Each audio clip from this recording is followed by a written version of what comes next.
बिस्मिल्लाहिर्रहमानिर्रहीम अस्सलाम वालेकुम। तो आज मैं आपके साथ ब्रेड के किनारों से, ब्रेड की वेस्ट से बहुत डिलीशियस, बहुत यमी, बहुत मज़ेदार, बहुत friendly, budget friendly recipe share कर रही हूँ। इतनी मज़ेदार स्वीट डिश शेयर कर रही हूँ कि आपके बच्चे तो बहुत ही खुश हो जाएंगे ये रेसिपी देख के।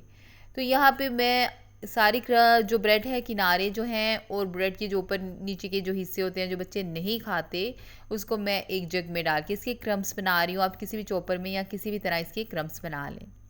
क्रम्स यहाँ पे देखिए बन चुके हैं, बाउल में शिफ्ट कर दिए हैं। अब मैंने एक पैन लेना है, उसके अंदर आधी चम्मच सिर्फ डालना है घी। घी कोई सा भी ले लें, देसी ले लें या डालडा ले लें। तो यहाँ पे मैंने सारे क्रम्स जो हैं उसके अंदर डाल दिए हैं। इनको रोस्ट करना है, थोड़ा सा इसको रोस्ट करना है हल्की आंच पे। तेज़ आंच बिल्कुल भी नहीं करेंगे वरना ये क्रम्स जो हैं वो जल जाएंगे। हमें इसको इतना रोस्ट करना है कि बहुत ज़्यादा थोड़ा ड्राई हो जाए। और यहाँ पे देखिए मैं इसको आपको दिखा रही हूँ कि कितने अच्छे ड्राई हो चुके हैं और ये बहुत अच्छे से इनकी बहुत अच्छा सा इसका जो कलर भी चेंज हो चुका है। तो यहाँ पे मैंने अब 1 कप के करीब लिया है चीनी का और उसके अंदर डाली है थोड़ी सी इलायची पाउडर भी आप इस्तेमाल कर सकती हैं। थोड़ी सी इलायची डाली है, उसको आपने पड़ा रहने दें पैन में।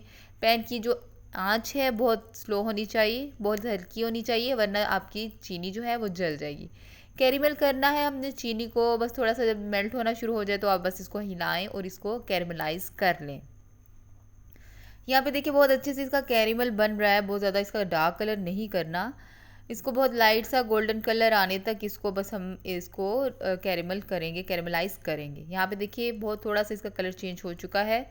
बस जैसे ही इसका थोड़ा सा कलर चेंज होगा, थोड़ी ये जो चीनी है बिल्कुल मेल्ट हो जाएगी, तो हम इसके अंदर ऐड करने वाले हैं 1.5 ग्लास दूध। यहाँ पे मैंने 1 ग्लास डाला, अब आधा ग्लास मज़ीद डाल दिए। बस 1.5 ग्लास इसके अंदर दूध जाएगा। बिल्कुल भी परेशान नहीं हो, अगर आपके ये क्रिस्टल बन गया है ना ये चीनी के, तो आपने बिल्कुल भी परेशान नहीं होना क्योंकि ये खुद ब खुद डिज़ोल्व हो जाएंगे। अब इसके अंदर डालेंगे हम आधा कप मिल्क पाउडर, कोई सा भी ले लें आप। इस पर मैंने नीडो डाला है, आप कोई सा भी मिल्क पाउडर यूज़ कर लें। बस इसके अंदर मिल्क पाउडर यूज़ कर लेने के बाद, डाल लेने के बाद हमने जो क्रम्स बनाए हैं, ड्राई रोस्ट किए हैं थोड़े से, तो हमने इसको इसके अंदर डाल देने हैं। इसको पकाना है अच्छी तरह। इसके जो सारा जो दूध है वो इसके अंदर सोख हो जाएगा। हमें इसको इतना अच्छा पकाना है कि ये पैन को छोड़ने लग जाए और बिल्कुल हमें इसको ड्राई कर लेना है। यहाँ पे देखिए ये बहुत अच्छे से ये खुश्क हो रहा है। पानी इसका जो दूध है, इसका जो मिक्सचर जो है ये बहुत अच्छे से खुश्क हो रहा है ब्रेड का। अब हम क्या करेंगे, इसके अंदर हम डालेंगे 1 चम्मच, छोटा 1 चम्मच जो है ना घी का डाल देंगे ताकि सारा पैन को सेपरेट कर दे। जो हमारा हलवा कह लें इसको या इसको मिलके कह लें, कुछ भी आप कह लें, इसको हमारी स्वीट डिश को सेपरेट कर लें।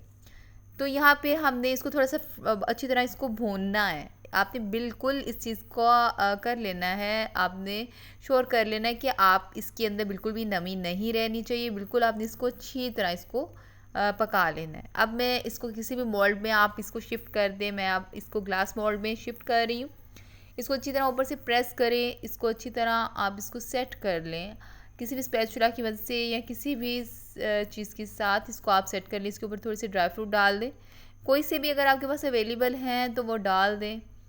तो बस आप इसको कटिंग कर लें। आप चाहें तो इसको एज इट इज़ हलवे की तरह भी आप खा सकती हैं, ये हलवे की तरह भी बहुत मज़ेदार लगता है।